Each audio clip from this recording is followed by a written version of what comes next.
Hoy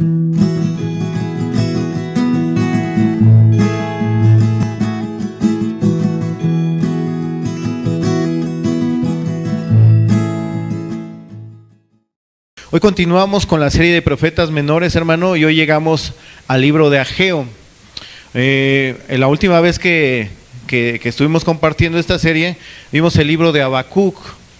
Pero entre el libro de Habacuc y el libro de Ageo, hermano, hay un buen lapso de tiempo. El libro de Ageo, o el profeta Ageo, data de más o menos aproximadamente entre lo que se escribió Habacuc y en lo que se escribió Ageo, más de 70 años. ¿A qué nos referimos con esto? Que cuando Ageo escribió su libro, el pueblo de Israel ya había salido de la cautividad. Entonces estamos ante una nueva generación, algunos todavía vivían, sí, ahorita lo vamos a ver, pero esa generación la mayoría había estado en Babilonia, habían crecido, habían nacido ahí, entonces traían todas esas costumbres, pero Dios en Jeremías capítulo 25, verso 11, vaya conmigo a Jeremías 25, 11, les había dicho no solamente qué nación los iba a tener, sino cuánto tiempo. Amén. Ahí en Jeremías capítulo 25, verso 11 dice: toda esta tierra será puesta en ruinas. Aquí está hablando antes del exilio. Toda esta tierra será puesta en ruinas y en espanto, y servirán estas naciones al rey de Babilonia. ¿Cuánto, hermano? 70 años. Pues estamos aquí ante más de 70 años, como yo les decía. Ageo fue el primer profeta post-exilio, o sea, después del cautiverio, junto con Malaquías y Zacarías. Ageo y Malaquías profetizaron casi al mismo tiempo. La única división que hay es de meses, aproximadamente 4 meses. Entonces no es mucho, y ahorita vamos a ir viendo cuál es el mensaje de Ageo, y posteriormente vamos a ver cuál fue el mensaje de Malaquías, pero básicamente es a la misma generación, a las mismas personas, ¿sí? Solamente con diferentes objetivos. Amén, hermanos. Entonces, Ageo es contemporáneo, como ya lo hemos estado manejando, de Zacarías y de Malaquías, ¿sí? Ahora, ¿cuál es el contexto histórico? ¿Por qué se escribió este libro? ¿Cuál fue la causa, la razón por la que Dios mandó a este hombre a hablarle al pueblo? El pueblo ya había estado ahí 70 años y aparentemente aprendieron una lección, y vaya, sí la aprendieron. Una de las partes por las cuales ellos fueron llevados a Babilonia cautivos fue por su constante idolatría. Ellos eran idólatras. Bueno, después del exilio, ellos jamás volvieron a adorar a otro Dios, pero ocurrieron otro tipo de problemas. Ahora vamos a ver un poquito del contexto histórico. El contexto histórico se encuentra en Esdras, ¿sí? Esdras, el libro de Esdras como tal, es parte del contexto histórico de Ageo. ¿Por qué? Porque Esdras y Malaquías son libros que también se escribieron, son libros históricos que se escribieron después de la salida del pueblo de Babilonia. Entonces, el libro de Esdras nos dice qué era lo que estaba ocurriendo. Habían pasado ya los 70 años, pero el pueblo de Israel, el primer remanente que salió, porque salieron en 3 partes, el primer remanente que salió por mano de Zorobabel, que era gobernador de Judá. El segundo remanente fue por mano de Esdras, y el tercer remanente fue por mano de Nehemías. Pero cuando salieron en el primer remanente fueron un aproximado de 50,000 personas. Ellos salieron con un propósito y con un objetivo.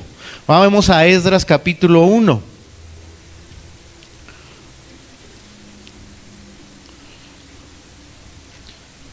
Cuando lo tenga, diga amén.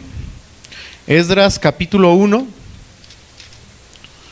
Y esto es lo que a veces confunde a uno. Bueno, ¿por qué Esdras entonces está primero? ¿Y por qué Ageo está muchísimo después? Bueno, ese no es inspiración. En la historia marca que Ageo y Esdras, junto con Nehemías e incluso Esther, son parte de la misma secuencia de tiempo. Y vamos a ver ahí el propósito por el cual Dios permitió que salieran. 1:1 de Esdras. En el primer año de Ciro, rey de Persia, para que se cumpliese la palabra de Jehová por boca de Jeremías, despertó Jehová el espíritu de Ciro, rey de Persia, el cual hizo pregonar la palabra y también por escrito por todo su reino, diciendo, esto es lo que escribió él, lo que dijo: así ha dicho Ciro, rey de Persia, Jehová el Dios de los cielos me ha dado todos los reinos de la tierra y me ha mandado que le edifique, ¿qué, hermano? Casa en Jerusalén, que está en Judá. Quien haya entre vosotros de su pueblo, sea Dios con él, y suba a Jerusalén, que está en Judá, y edifique la casa a Jehová, Dios de Israel. Él es el Dios, la cual está en Jerusalén. Y todo el que haya quedado en cualquier lugar, el lugar donde more, ayúdenle los hombres de su lugar con plata, oro, bienes y ganado, además de ofrendas voluntarias. ¿Para qué? La cual está en Jerusalén. Entonces el primer remanente que sale de la esclavitud de Babilonia sale con el propósito ¿de qué? De edificar, de reconstruir el templo en Jerusalén. Ese fue la encomienda que Dios les había dado. Y ahí dice que para que la palabra de Jehová se cumpliese. Jeremías ya lo había profetizado, él ya había dicho que durante ese tiempo iban a estar cautivos, pero una vez que se cumpliese ese tiempo, el pueblo iba a salir. Pero iba a salir con un propósito, que es el que estamos viendo ahorita. Ahora, ¿qué fue lo primero que ellos reconstruyeron? Ahí mismo en Esdras, vaya conmigo al capítulo 3. Y ahí en el capítulo 2, por cierto, se da una lista de los que volvieron con Zorobabel de Babilonia. Se da una lista muy larga, ¿sí? No la vamos a ver. Pero en el capítulo 3 se dice que fue lo primero que reconstruyó Zorobabel. Dice en el versículo 1, cuando llegó el mes séptimo, y estando los hijos de Israel ya establecidos en las ciudades, se juntó el pueblo como un solo hombre en Jerusalén. Entonces se levantaron Jesúa, hijo de Josadac, y sus hermanos los sacerdotes, y Zorobabel, hijo de Salatiel, y sus hermanos, y edificaron, ¿qué, hermano? El altar de Dios de Israel. Aquí no están edificando todavía el templo, sino el altar. ¿Sí se da cuenta, hermano? Dice ahí, para ofrecer sobre él holocaustos, como está escrito en la ley de Moisés, varón de Dios. Y dice el 3:3, y colocaron el altar sobre su base, porque tenían miedo de los pueblos de las tierras. Por cierto, aquí, cuando ellos regresan a Judá, ya hay gente ahí viviendo, pero lógicamente no era del pueblo de Israel. Recordemos que esos imperios lo que hacían era mezclar diferentes países, diferentes tierras, diferentes ciudadanías, para que no se volvieran a juntar y hicieran frente al imperio que estaba en ese momento gobernando. Dice, y ofrecieron sobre él holocaustos a Jehová, holocaustos por la mañana y por la tarde. El 4 dice, celebraron asimismo la fiesta solemne de los tabernáculos, como está escrito, y holocaustos cada día para orden conforme al rito, cada cosa en su día. Además de esto el holocausto continuo, las nuevas lunas y todas las fiestas solemnes de Jehová, y todo sacrificio espontáneo, toda ofrenda voluntaria a Jehová. Desde el primer día del mes séptimo comenzaron a ofrecer holocaustos a Jehová, pero los cimientos del templo de Jehová, ¿qué, hermano? No se habían hecho todavía. Entonces, lo que aquí está diciendo el escritor, que es Esdras, es que solamente se había colocado el altar para los sacrificios, y ellos ya estaban ofreciendo sacrificios, pero Dios, recuerden que había dado órdenes de que los sacrificios se tenían que llevar en un lugar. ¿Dónde era ese lugar? ¿Dónde era ese lugar, hermanos? ¿No? ¿Dónde era ese lugar? ¿Donde tenían que ofrecer los sacrificios? En el templo de Jerusalén. Amén, hermanos, en el templo. Acuérdense que antes los ofrecían, antes del templo, de que existiera el templo, en el tabernáculo de Moisés. Pero una vez hecho el templo, se hacían en el templo. Amén, hermanos. Ahora, ¿necesita leer un poquito más de la historia de Israel, hermano? Sí, les exhorto en amor a que lean. Es una bendición, hermanos, ¿eh? No, no es carga, de verdad, no es ninguna carga, es una bendición. Ahora, en el capítulo 4 de Esdras, ahí tiene usted un título, ¿no? ¿Qué dice ahí? Bueno, ellos habían comenzado ya habían comenzado y ya empezaron a hacer la obra, ¿sí? Pero las gentes que estaban ahí, ellos querían participar de ello. Y vean lo que dice ahí en el capítulo 4, verso 1. Por cierto, eran enemigos de Judá.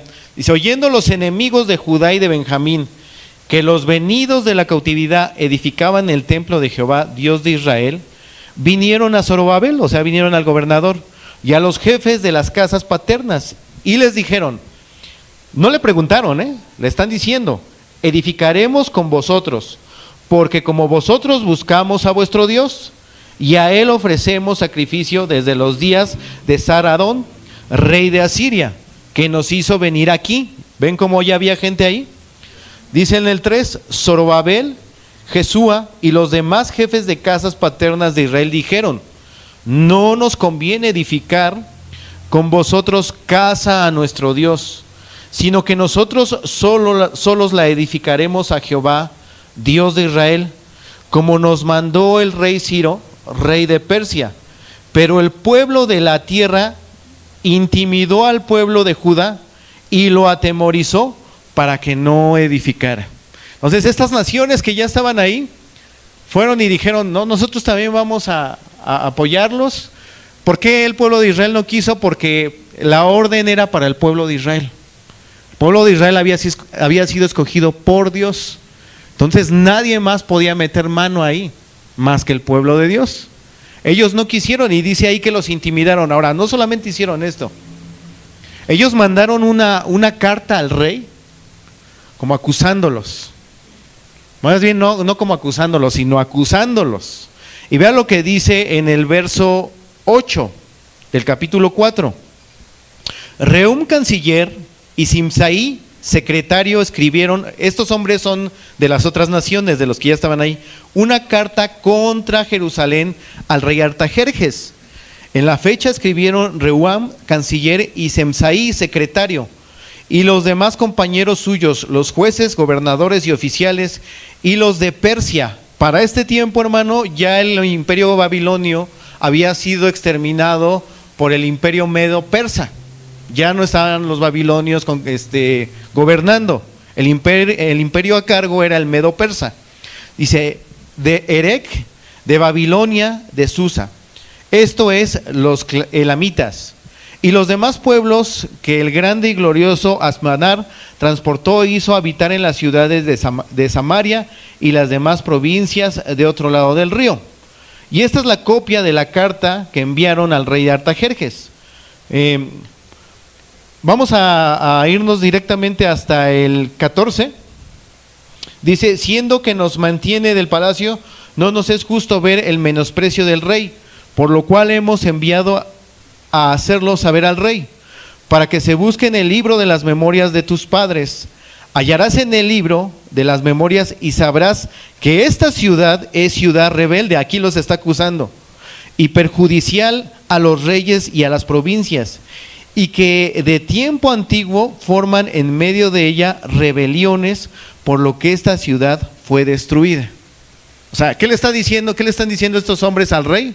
Mira, estos hombres que están edificando se te van a sublevar porque ellos tienen malos antecedentes. Fueron rebeldes, se quisieron rebelar ante otros reyes y por eso cesó la obra. Y en parte tenían razón, porque sí fue así. Sí fue así. Pero Dios ya les había mandado a que reconstruyeran nuevamente el templo. Entonces, aquí lo que están haciendo es acusándolos. ¿Sí, hermanos? Y aquí en el verso 21, 4:21, dice, ahora pues, dad orden, ya está hablando aquí el rey, ya están viendo en el verso 17, dice que el rey envió esta respuesta. Y no lo vamos a leer todo por razón del tiempo, pero en el verso 21 dice, ahora pues, dad orden que cesen aquellos hombres, o sea, los que estaban reconstruyendo los cimientos de Jerusalén, Dice, y no sea esta ciudad reedificada hasta que por mí sea dada nueva orden. Y mirad que no seáis negligentes en esto. ¿Por qué habrá de crecer el daño en prejuicio de los reyes? 23. Entonces, cuando la copia de la carta del rey Artajerjes fue leída delante de Reum y de Simsai, secretario y sus compañeros, ¿cómo fueron, hermano? Fueron apresuradamente a Jerusalén a los judíos y les hicieron cesar con poder y violencia. Entonces cesó la obra de la casa de Dios que estaba en Jerusalén y quedó suspendida hasta el año segundo del reinado de Darío, rey de Persia. Ahora, ¿por qué estamos viendo todo esto? Porque precisamente cuando cesa la obra es cuando Dios manda al profeta Ageo. Ya ellos tenían 15 años que habían regresado a Judá. Ellos ya tenían 15 años que habían regresado ahí y cuando llegaron inmediatamente casi pusieron el altar y empezaron a querer reedificar el templo, pero pararon. ¿Por qué? Pues porque los acusaron, sus enemigos. Entonces el rey manda orden a que cesen los trabajos. Durante estos 15 años, ¿qué fue lo que pasó? ¿Qué sucedió con el pueblo? El pueblo empezó a ser apático a lo que Dios les había mandado. Entonces Dios manda al profeta Ageo, y vamos ahora sí a Ageo, hermano.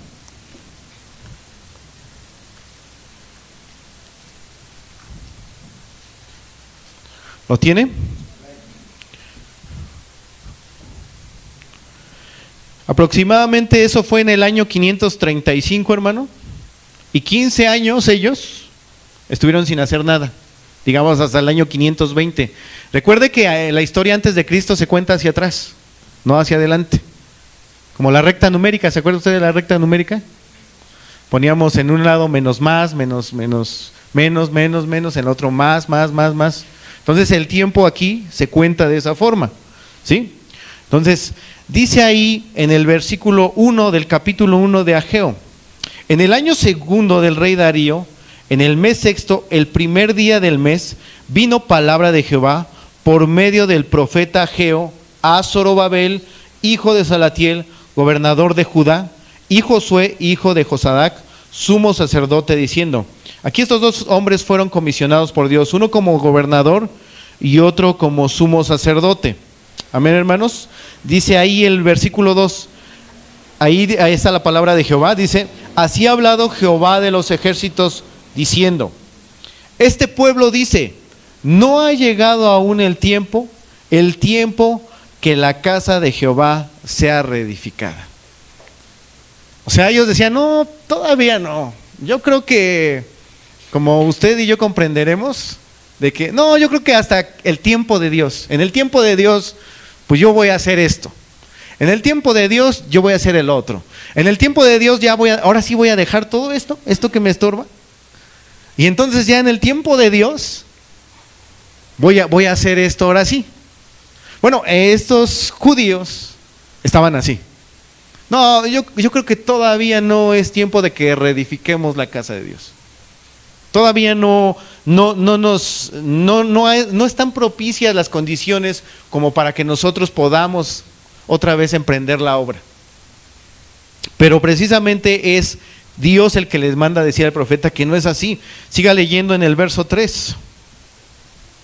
Dice, entonces vino palabra de Jehová por medio del profeta Ageo diciendo, fíjese lo que dice, es para vosotros tiempo, para vosotros de habitar, de habitar en vuestras casas artesonadas, y esta casa está desierta. ¿Sí se da cuenta ahí lo que está pasando, hermano? Esas casas, ¿sí sabe lo que es una casa artesanal? Yo no sabía, yo lo investigué porque no sabía, o sea, más o menos me daba una idea, pero es cuando le ponen al techo. ¿Usted ha visto el Vaticano que tiene figuras y todo eso? Eso ya es de una casa de mucho lujo. Bueno, ellos tenían así sus casas. Y entonces Dios les está reprochando y les dice, bueno, ok, tú tienes tu casa bien, ¿verdad? Tú te estás enfocando en lo tuyo. Pero ¿y mi casa? O sea, tú estás preocupado porque tu casa esté bien edificada, bien adornada, y bueno, ¿y mi casa? Y sigue diciendo ahí en el 5, perdón. Pues así ha dicho Jehová de los ejércitos. Y escuche esto, hermano, porque continuamente es una palabra que se está repitiendo. Meditad bien sobre vuestros caminos. ¿Qué es lo que le está diciendo ahí, hermano? Meditad bien sobre vuestros caminos. Fíjate lo que tú estás haciendo. Ve lo que estás haciendo. O sea, eso es lo que le está queriendo decir Dios. Observa, observa. No nada más hagas las cosas por hacerlas. Ve qué es lo que estás poniendo en primer lugar. De hecho, hermano, este libro de Ageo, uno de los propósitos que tiene este libro es precisamente que nosotros podamos reordenar nuestras prioridades. Eso es lo que el libro de Ageo nos invita a hacer. Una parte de lo que nos invita a hacer. Reordena tus prioridades. Porque la prioridad para el pueblo de Israel, ¿qué era? Estos que habían salido, ya lo leímos en Esdras, ¿qué era? Era reedificar el templo. Pero ellos ya se habían acomodado en la tierra, pero ya habían dejado eso de lado. O sea, ellos ya habían sido salvados, ya habían sido sacados del cautiverio, y ahora pensaban que el haber sido salvados y haber sido rescatados del cautiverio era para que ellos vivieran para ellos. ¿No te suena algo parecido? O sea, ya nos salvaste. Amén. Ya nos libraste del pecado y de la condenación y de la muerte. Amén. Ahora vamos a vivir para nosotros. Bueno, la mayoría de nosotros está haciendo eso. Y le damos a Dios lo que nos sobra. O sea, si tenemos tiempo, lo hacemos. Si tenemos la voluntad, lo hacemos. Si queremos, lo hacemos, porque al fin ya somos salvos, ya nos sacaron de la cautividad. Si queremos, ponemos atención, y si no, pues nos dormimos. ¿O no, hermanos? O sea, esto es lo que estaba pasando con ellos. Esto es lo que estaba pasando con ellos. Meditad en vuestros caminos, dice. Y luego sigue diciendo ahí, en el 6, fíjese lo que dice: sembráis mucho, y escucha esto, hermano, sembráis mucho y recogéis poco. Coméis y no os saciéis. Bebéis y no quedáis satisfechos. Os vestís y no os calentáis. Y el que trabaja a jornal recibe su jornal en saco roto. ¿Qué estaba pasando? Insatisfacción total. Insatisfacción. No podían ser ellos satisfechos porque estaban poniendo otras cosas en primer lugar. Eso no los satisfacía. ¿Por qué, hermanos? Porque estaban poniendo lo de ellos en primer lugar. Y sigue diciendo el 7: así ha dicho Jehová de los ejércitos, y vuelve a decirles lo mismo. Meditad, ¿qué, hermano? Insatisfacción, ¿por qué? Porque las prioridades estaban en un desorden.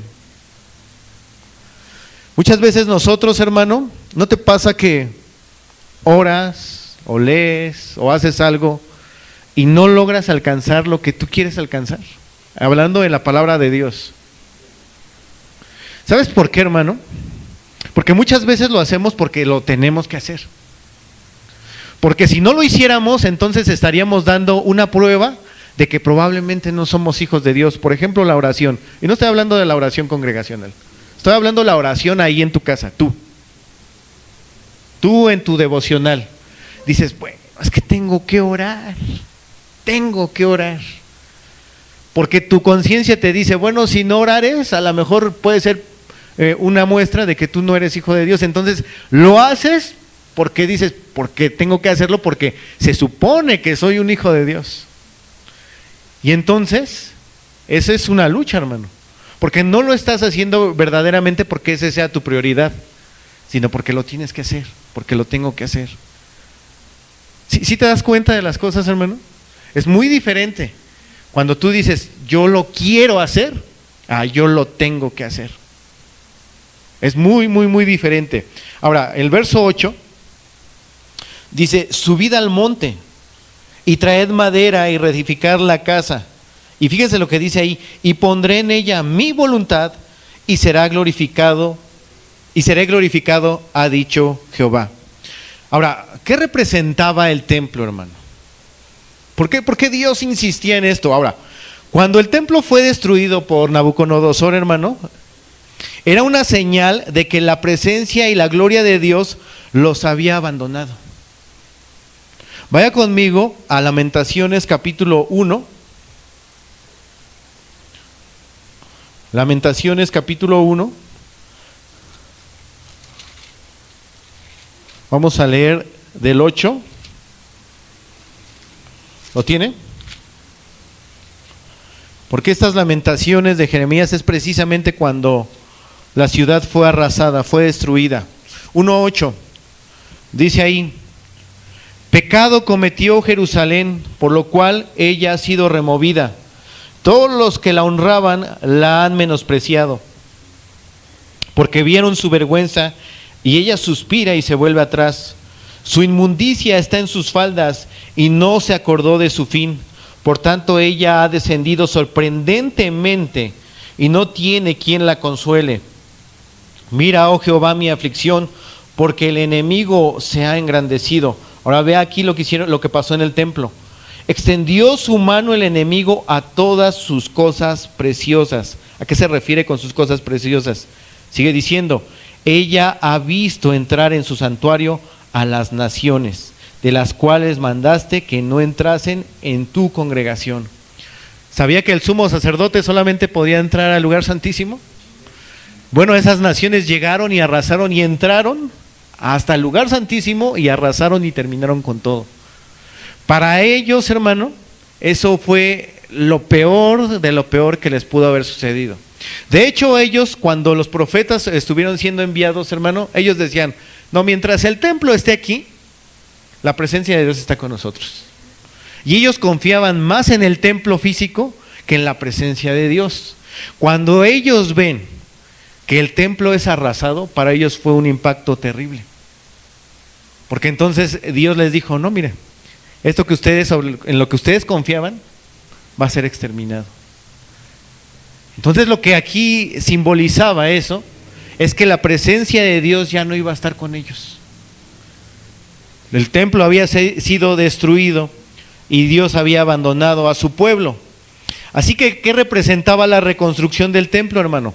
La reconstrucción del templo invitaba al regreso de la presencia de Dios, ¿sí? Haciendo nuevamente morada entre ellos y sobre todo, hermano, diciendo, yo soy tu Dios. O sea, no nada más era de constrúyela porque la tienes que construir, no. Eso representaba la misma presencia de Dios en medio del pueblo. En medio del pueblo, hermano. Entonces, por eso la insistencia de Dios de estarle diciendo, construyan el templo, construyan el templo. ¿Por qué? Porque en ese tiempo esa era la habitación de Dios. Regrese conmigo a Ageo.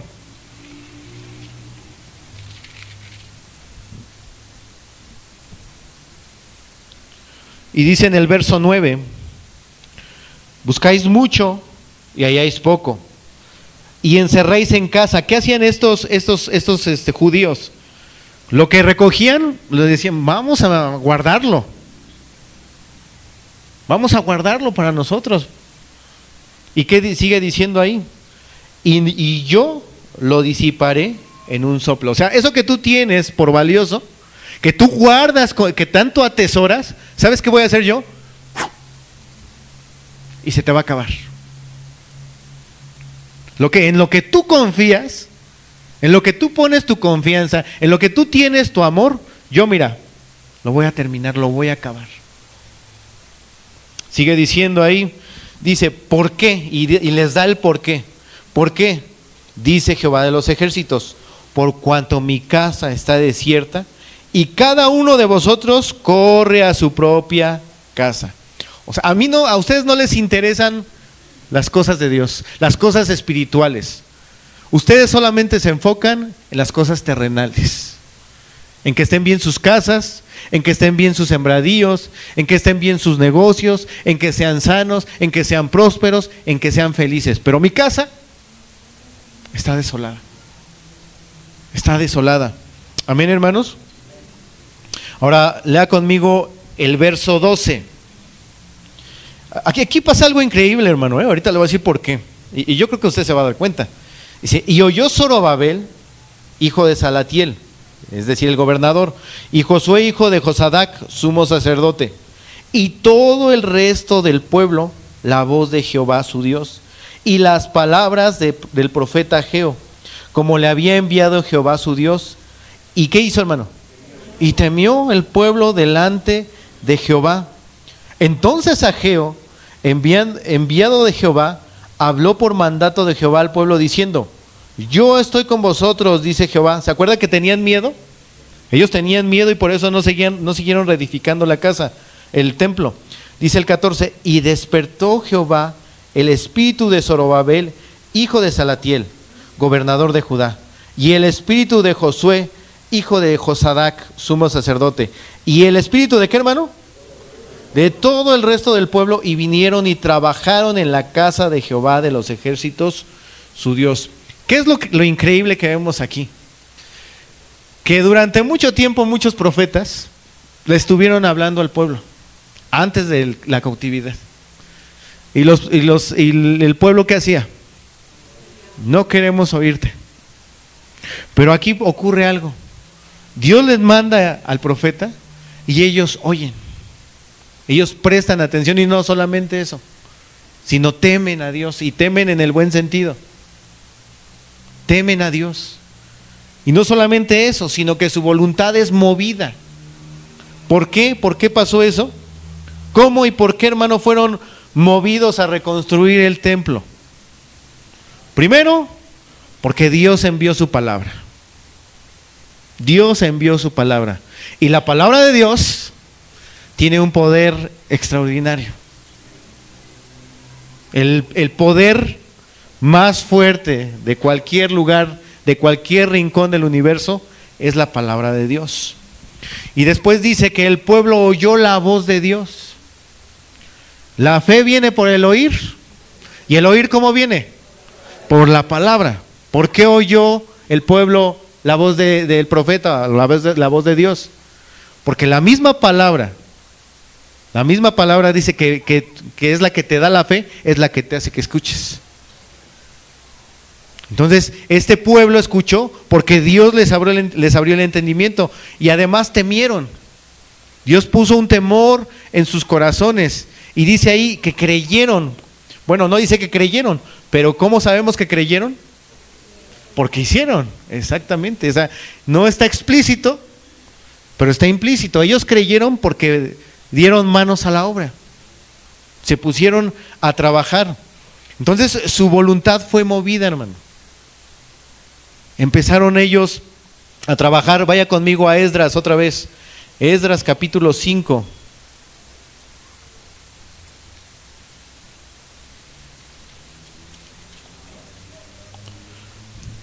Uno y 2.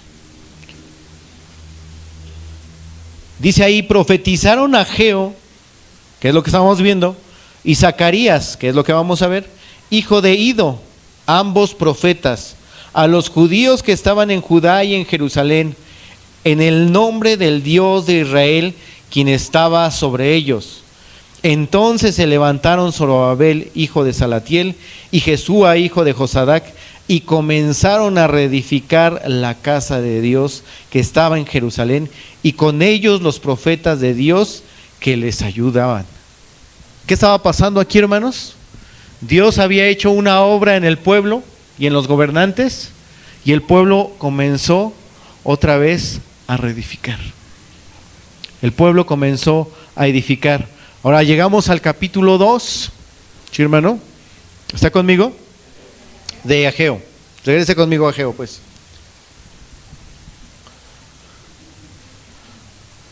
Este libro tiene una serie de 4 profecías. La primera ya la vimos. Vamos con la segunda. Amén. Y dice ahí la palabra del Señor, en el mes séptimo, por cierto, en el verso 15 del capítulo 1, dice que en el día 24 del mes sexto, en el segundo año del rey Darío, pasaron solamente, hermano, 23 días de la palabra de Ageo a que ellos empezaran a reedificar. O sea, fue rápido. Ellos luego tomaron la palabra del Señor y empezaron a edificar. En el capítulo 2, verso 1 dice, en el mes séptimo, a los 21 días del mes, vino palabra de Jehová por medio del profeta Ageo diciendo, habla ahora a Zorobabel, hijo de Salatiel, gobernador de Judá, y a Josué, hijo de Josadac, sumo sacerdote, y al resto del pueblo, diciendo, fíjese lo que dice el 3, ¿quién ha quedado entre vosotros que haya visto esta casa en su gloria primera?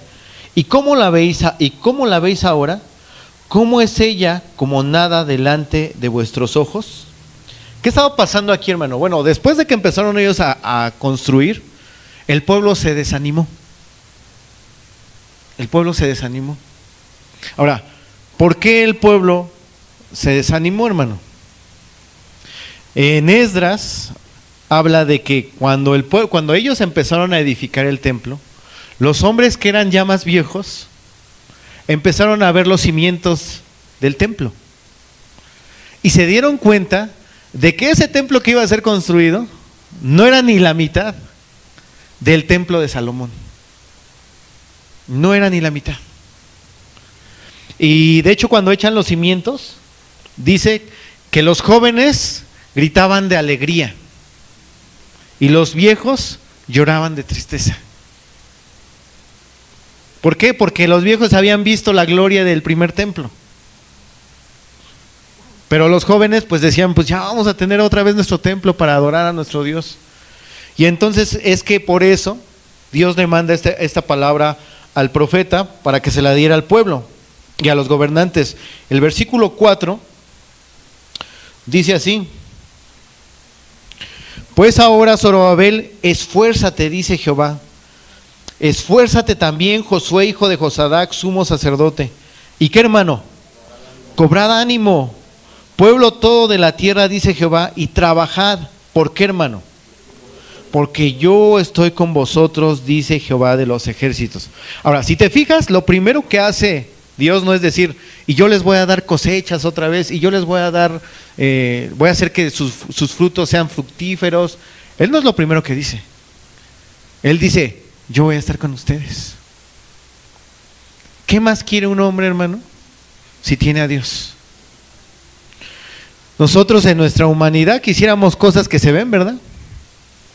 Quisiéramos ver así inmediatamente a nuestros hijos convertidos, quisiéramos que si estamos pasando una enfermedad, ser inmediatamente sanos, que si estamos pasando alguna aflicción, que esto se resolviera inmediatamente.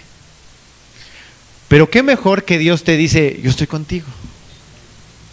O sea, el Salmo 23 dice que aunque ande en valle de sombra o de muerte, no temeré mal alguno. ¿Por qué? Porque tú me vas a sacar de ahí y me vas a llevar como águila y me vas a sacar del problema. No, yo voy a estar en el valle de sombra de muerte, pero no voy a temer. ¿Por qué? Porque tú estarás conmigo. Ahí donde esté yo en la aflicción, en el problema, tú vas a estar ahí conmigo.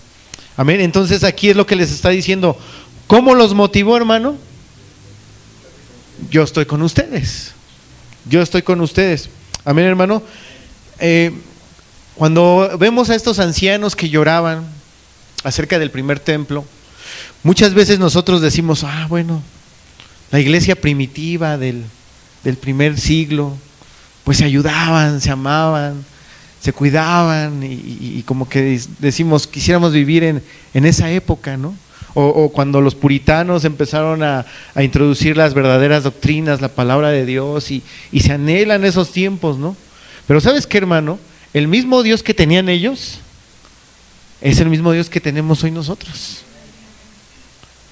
Entonces, debemos de animar. Aquí es una palabra de ánimo para el pueblo. ¿Por qué? Porque Él iba a estar con nosotros. El verso 5 dice ahí, según el pacto que hice con vosotros cuando salisteis de Egipto, así mi espíritu estará en medio de vosotros. ¿Qué?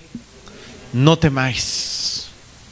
¿Tú recuerdas cuando Dios te sacó de la esclavitud del pecado? Y cómo sentías su presencia, porque uno casi la podía palpar, ¿no? Bueno, al menos a mí así me pasó, yo sentía que Dios estaba aquí conmigo.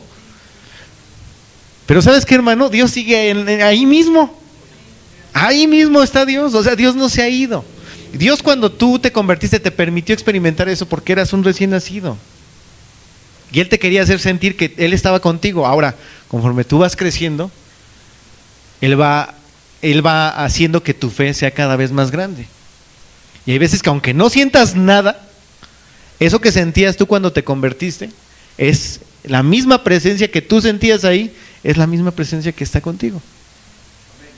Dice ahí, no temáis. Y les recuerda el pacto que Dios había hecho con ellos. Este lenguaje, hermanos, del pacto es muy importante. Porque en el pacto Dios hizo promesas. Y siempre, por ejemplo, cuando Daniel lee el libro del profeta Jeremías, ahí en el capítulo 9 de Daniel, no lo vamos a ver, y empieza a darse cuenta que el tiempo para que ellos salgan del cautiverio en Babilonia está por cumplirse, lo que hace Daniel es que apela a esa promesa. Tú nos dijiste que nos ibas a sacar, por tus justicias, tú lo prometiste, Señor. Y lo que Dios hace es que Él siempre cumple lo que promete. Cuando tú te desanimes, hermano, cuando veas que estás a punto de tirar la toalla, hermano, tú recuérdale a Dios lo que prometió. Tú dijiste que si tú ibas a comenzar la obra en mí, tú la ibas a terminar. Y por muy mal que veas tu condición, por muy mal que te veas, que te sientas, tú recuérdale eso al Señor. Señor, tú prometiste que tú me ibas a llevar a la imagen de nuestro Señor Jesucristo. Amén, hermanos. Debemos de aprender que es una promesa y en base a esa promesa Dios la va a cumplir, y en base a esa promesa nosotros podemos orar. En base a las promesas que Dios ya le ha hecho a su pueblo. Amén, hermanos. En el verso 6 dice, porque así dice Jehová de los ejércitos, de aquí a poco yo haré temblar los cielos y la tierra, el mar y la tierra seca, y haré temblar a todas las naciones. ¿Y vendrá quién, hermano? El deseado de todas las naciones. Y llenaré la gloria de esta casa, ha dicho Jehová de los ejércitos. O sea, Él dice, miren, ustedes ven esto, pero va a llegar un día donde esta gloria no va a tener comparación. Cuando llegue ¿quién? El deseado de las naciones. Y el 8 dice, mía es la plata y mío es el oro, dice Jehová de los ejércitos. O sea, ellos dicen, tú veías ese templo lleno de oro, lleno de hermosura, pues ¿sabes qué? Mío es el oro y mía es la plata. Yo voy a edificar muchísimo mejor que lo que hizo Salomón, y voy a hacer una obra muchísimo mayor que la que hizo Salomón. Dice el 9, la gloria postrera de esta casa será mayor que la primera, ha dicho Jehová de los ejércitos, y daré paz en este lugar, dice Jehová de los ejércitos. Ahora, entonces, ¿quién será el deseado de las naciones, hermano? ¿Por qué haría temblar los cielos, la tierra y la tierra seca? Vemos ahí que dice ahí, Dios no tiene límites, Él puede hacer lo que Él quiera. Pero sería, por ejemplo, ahorita lo vamos a ver, ¿sería Zorobabel quien iba a hacer eso? Porque Dios le da, al final del capítulo, le da una promesa a Zorobabel. Y parecería que dice que Él es el que va a hacer todo eso. Ahorita lo vamos a ver en el versículo 10 del capítulo 2. Vemos otro problema, se suscita otro problema. Dice, a los 24 días, y esta es la otra profecía que les da. Acuérdense que este libro se escribió alrededor de unos 4 meses. O sea, no fue de una sola, sino fue alrededor de unos 4 meses aproximadamente. Y dice el verso 10, a los 24 días del 9º mes, en el 2º año de Darío, vino palabra de Jehová por medio del profeta Ageo, diciendo, así ha dicho Jehová de los ejércitos, preguntad ahora a los sacerdotes acerca de la ley, diciendo, Aquí le está diciendo, le está exhortando a que les pregunten a los sacerdotes acerca de la ley, de los rituales ceremoniales. ¿Qué dice ahí? Dice, si alguno llevare carne santificada en la falda de su ropa, y con el vuelo de ella tocare pan, o vianda, o vino, o aceite, o cualquier otra comida, ¿será santificada? ¿Cuál es la respuesta? Y nos respondieron los sacerdotes y dijeron, ¿qué? No. Y les pone otro ejemplo. Y dijo Ageo, y si un inmundo a causa de cuerpo muerto tocare alguna cosa de estas, ¿será inmunda? ¿Qué respondieron? Inmunda será. Aquí ellos, Ageo lo que les está diciendo, ¿recuerdan la ley levítica ceremonial? Cuando un hombre tocaba a un muerto no podía tocar cosas puras porque las ensuciaba. ¿Sí recuerda eso? Bueno, Ageo les está poniendo ese ejemplo. Ahora, llega al versículo 14. Fíjese, porque aquí había un problema muy serio. Dice, y respondió Ageo y dijo, así es este pueblo y esta gente delante de mí, dice Jehová, asimismo toda obra de sus manos y todo lo que aquí ofrecen, ¿qué? Es inmundo. ¿Por qué, hermano? ¿Por qué es inmundo? Ellos ya habían empezado a reconstruir. Dios había despertado su espíritu y ellos habían empezado a reconstruir. ¿Sabe por qué? Porque sus manos estaban puestas en el trabajo, pero no su corazón. Su corazón no estaba ahí. O sea, ellos sí estaban haciendo eso. Lo que Dios les había mandado, ellos lo estaban haciendo.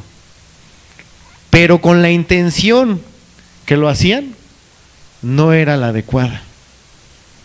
Y a Dios, eso no se le pasó por desapercibido. Esto, hermano, nos lleva a una reflexión. Cuando hacemos lo que hacemos, cuando vienes al culto, cuando vienes a la oración, cuando vienes a, no sé, a tu servicio, ¿con qué corazón lo estás haciendo? Porque para Dios no nada más es qué haces, sino cómo lo haces. Cuando Él los exhorta y dice, meditad sobre vuestros caminos, Él está diciendo, ¿qué están haciendo? Cuando ahora que les está diciendo meditar, ahorita vamos a ver que les dice meditad en vuestro corazón. Les está diciendo cómo lo estás haciendo. ¿Qué es lo que estás haciendo? Y cómo lo estás haciendo. Para Dios sí es importante eso. Para nosotros no, para nosotros nos guiamos con la vista, pues sí venimos al culto, yo ya cumplí, yo ya hice esto, yo ya hice el otro, yo ya hice aquello. Ya cumplí. Pero ¿qué hay de que cuando venimos a la oración decimos, yo no quería estar aquí? Ay, otra vez pararme temprano. Ay, otra vez el culto. Ay, otra vez el discipulado. Ay, otra vez esto. Otra vez tengo que orar en mi casa. Otra vez tengo que leer. ¿Será grato para Dios? Es inmundo, hermano. Es inmundo. Si tú estás aquí los domingos queriendo estar en tu negocio, es inmundo. Si tú estás aquí hoy y tu mente está en otro lado, es inmundo. Porque Dios es un Dios santo, hermano. Y ¿sabes qué? Él no ve la apariencia, Él ve el corazón.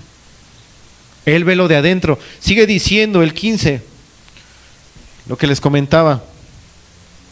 Dice ahí, ahora pues meditad en vuestro corazón desde este día en adelante, antes que ponga piedra sobre piedra en el templo de Jehová. O sea, antes de que tú vayas a hacer las cosas, ve con qué corazón lo estás haciendo. ¿Tocas un instrumento? Y señalo al que yo estoy tocando. ¿Tocas un instrumento? ¿Con qué corazón lo haces? Antes de que te sientes en ese banco, antes de que te pares aquí, medita en tu corazón cómo lo estás haciendo. ¿Ves? Si lo que tú vas a traer es inmundo. Ahora, tú vas a decir, bueno, entonces ya no lo hago. Si tú dices, entonces yo no lo hago, es muy probable que tú no seas hijo de Dios. Es muy probable, hermano. Porque el Hijo de Dios dice, ok, Señor, tú sabes que mi corazón es perverso, es malo. ayúdame. Ayúdame que aún en mi intención yo lo pueda hacer para ti, para tu gloria, y que no sea algo inmundo, que sea algo que te agrade. Sí, me estoy explicando, hermanos. O sea, para Dios no nada más es lo que tú haces en lo que se ve, sino la intención con la que lo estás haciendo. ¿Por qué haces lo que haces? ¿Por qué dices lo que dices? ¿Por qué sirves en lo que sirves? Bueno, yo sirvo para que no me estén diciendo nada. Bueno, yo vengo para que no me estén regañando. Bueno, no lo hagas, hermano, no lo hagas. Ahora que se está reformando la iglesia, no sé por qué lo estés entrando a esa reforma, hermano. Pero yo te aconsejo que si no es de todo tu corazón, o no es de corazón, tú le pidas a Dios que te dé ese corazón. Corazón manso, un corazón humilde, y que te quite y que me quite esa soberbia, esa arrogancia de decir, pues yo no lo voy a hacer. Porque para Dios, hermano, lo que cuenta es esto. Y debemos de cuidar nuestro corazón. Sigue diciendo el 16. Antes que sucediesen estas cosas, venían al montón de 20 efas, y había 10. Venían al lagar para sacar 50 cántaros, y había 20. Y fíjese, aquí, durante estos 15 años y durante este tiempo que estuvieron reedificando, que fueron aproximadamente 4 años, dice, os herí con viento solano, con tizoncillo y con granizo en toda obra de vuestras manos, mas no os convertiste a mí, dice Jehová. Ya habían salido del cautiverio de una disciplina que Dios les había dado muy fuerte. Ahora, este es otro tipo de disciplina, pero siguen en disciplina. ¿Por qué? Porque ahora, aunque lo estaban haciendo, su corazón no estaba en Dios. Seguían más o menos como al principio: este pueblo de labios me honra, pero su corazón está lejos de mí, lejos de mí. Amén, hermanos. Entonces, lo que le está diciendo aquí Dios a ellos y también a nosotros es que nuestras prioridades, hermano, nuestras prioridades las tenemos que poner en orden. ¿Qué es lo que tú estás poniendo en primer lugar? Ahora, mucha gente cree que cuando hablamos de poner cosas en primer lugar, se deben de dejar de hacer otras cosas. Es decir, si yo quiero poner en primer lugar a Dios, entonces debo de dejar de trabajar, ya no debo de hacer qué hacer, ya no tengo que cuidar a mis hijos, ya no tengo que cuidar a mi esposa, o las hermanas, ya no debo de atender a mi esposo. No, hermano, no. Tú debes de seguir haciendo lo que tú sabes que debes de hacer. Pero en tus prioridades, lo primero que debe de hacer, y lo hemos escuchado muchas veces aquí, eso a mí se me ha quedado muy grabado, cuando el pastor comenta, si tú te levantas y no pones ese tiempo en las manos de Dios, es un día perdido. Si tú lo que haces no lo haces para la honra y la gloria de Dios, es un día perdido. Todo lo que hagas en el lugar donde te desempeñes, si vas a la escuela, si das clases, si vendes, si compras, si manejas, lo que tú hagas debe de ser para la gloria de Dios, poniéndolo en primer lugar a Él. ¿Qué significa esto? Que tu dinero ya no es tu dinero, que tu tiempo ya no es tu tiempo, que tu casa ya no es tu casa, que tu negocio ya no es tu negocio, que tu familia ya no es tu familia, que tu vida ya no es tu vida, que tu mente ya no es tu mente, que tu corazón ya no es tu corazón, le pertenecen a Dios. Eso es lo que significa, hermano, poner en primer lugar a Dios. Dice ahí en el 18, vuelve a decirles otra vez, hermano. Aquí se repite esta frase varias veces. Meditad pues en vuestro corazón desde este día en adelante, desde el día 24 del 9º mes, desde el día que se echó el cimiento del templo de Jehová. Meditad pues en vuestro corazón. Tú haces el ejercicio, hermano, de cuando vienes, porque a veces decimos, venimos los domingos a la iglesia y es un día, y es el día del Señor, pero cuando regresas a tu casa, meditas si verdaderamente lo hiciste para Dios. O antes de venir, o en el transcurso de la semana, ¿tú meditas por qué haces lo que haces? ¿Cuál es el motivo? Porque si no lo haces, hermano, Te invito a que lo hagas. Cuando termines el día, hermano, medita. Medita por qué hiciste lo que hiciste en ese día. Y si tú detectas que no lo hiciste para la gloria de Dios, pídele perdón a Dios. Pidámosle perdón a Dios, porque fue un día perdido. Señor, esto que yo hice. Y mira, cuando tú haces eso para la gloria de Dios, tu actitud va a cambiar totalmente. Porque tú sabes para quién se lo estás haciendo. Y dice el 19, hace una pregunta. Dice, ¿no está aún la simiente en el granero? Dice, ni la vid, ni la higuera, ni el granado, ni el árbol del olivo ha florecido todavía. O sea, aquí estaban en una espera de que iba a haber cosechas, hermano. Estaban en un tiempo donde iban ellos a cosechar, pero Dios ya les había dicho que en años anteriores ellos sembraban y casi no recogían, y que aún su salario se venía en saco roto. Pero fíjese lo que dice ahí, mas desde este día os bendeciré. Es decir, si tú hoy te ofreces de todo corazón, meditas en tus caminos, meditas en el pensamiento de tu corazón, y tú decides alinearte con mi voluntad y hacerlo para mi gloria, desde este día yo te voy a bendecir. Yo te voy a bendecir. Es lo que Dios hoy nos está diciendo. Ahora, ¿qué pasó? ¿Qué fue lo que pasó? Vaya conmigo a Esdras capítulo 6.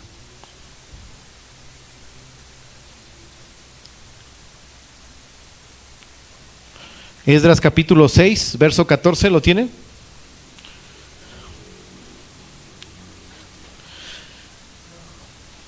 Dice 6:14.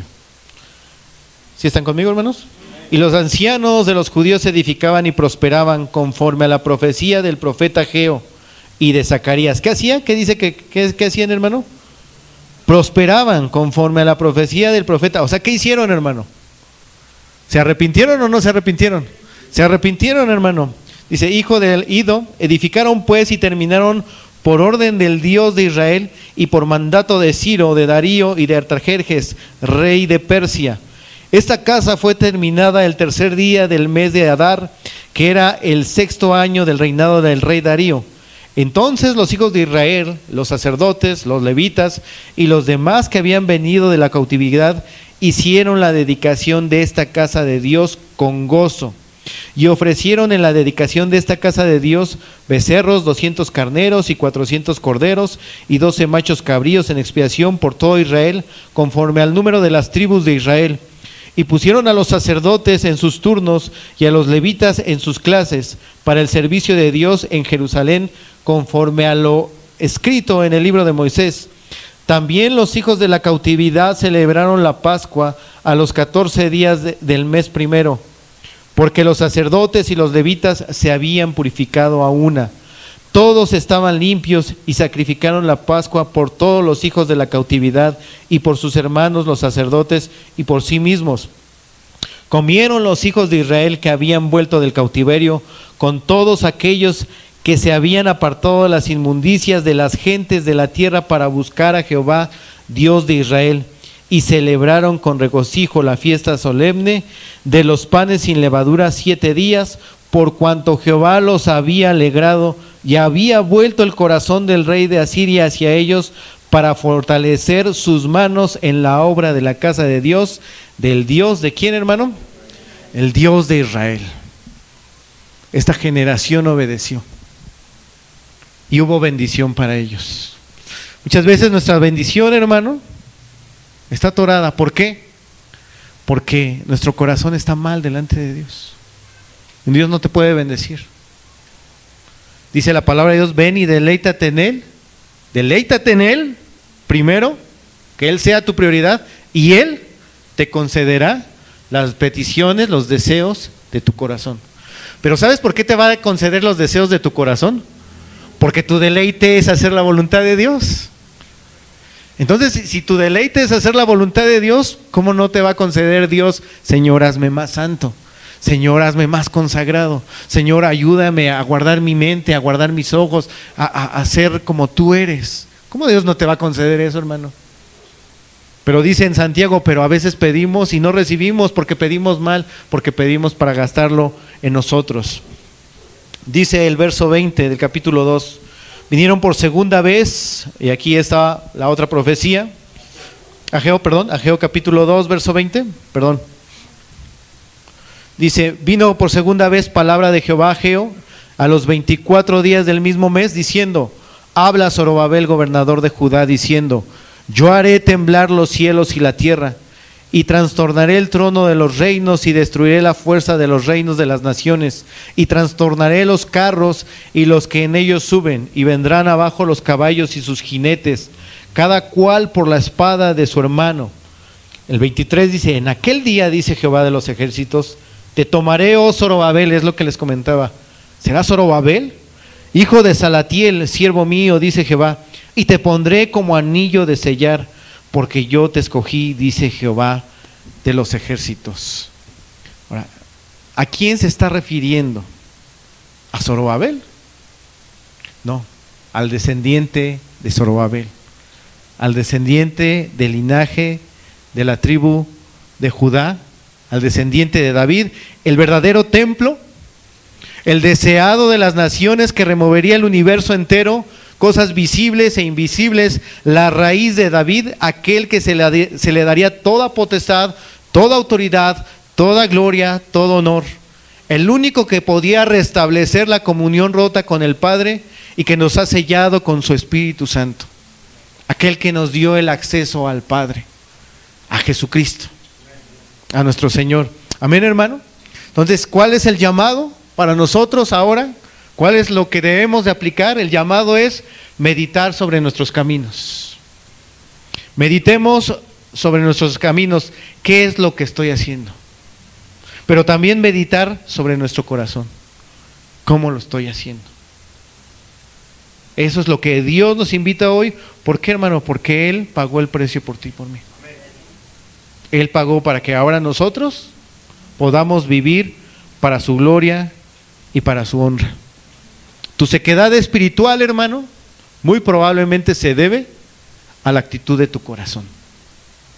No le eches la culpa a los demás, es que la iglesia en donde estoy, es que tal hermano, es que tal hermana, es que esta persona, es que mis hijos, es que mi esposo, es que mi esposa. No, deja de echarle la culpa a los demás. Tu sequedad espiritual es por tu corazón, no arrepentida. ¿Qué debemos de hacer? Venir a la gracia y la misericordia de Dios en arrepentimiento y fe. Amén. Póngase de pie, hermano.